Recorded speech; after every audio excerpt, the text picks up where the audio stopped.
plus un salaire dans ce pays, dans une entreprise qui soit 20 fois supérieur pour celui qui est en haut à celui qui est en bas dans l'échelle. Combien de temps les plus grands talents français resteront dans notre pays ?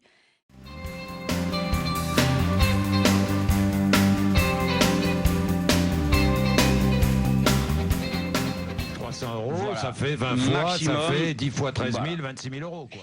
Il y a une étude qui montre que 3/4 des Français sont favorables à l'idée d'un salaire maximum, dont 58% des sympathisants UMP.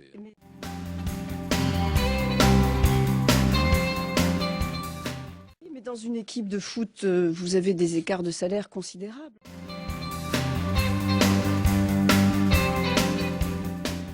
Si la France veut rester un pays qui compte sur le plan économique, nous ne pouvons pas avoir des raisonnements qui nous seraient propres, qui ne feraient que provoquer un repli sur nous-mêmes et une forme d'appauvrissement.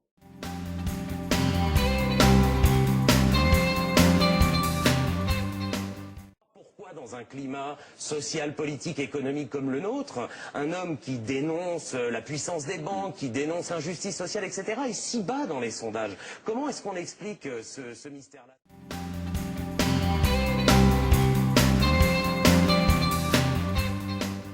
C'est une proposition que le PS a fait sienne, suggère l'instauration d'un salaire maximum.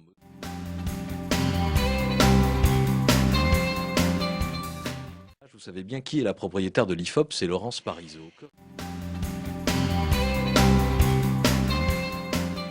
Mélenchon dit mais en gros moi je m'en fiche quoi, voilà, on a tous le droit d'être candidat.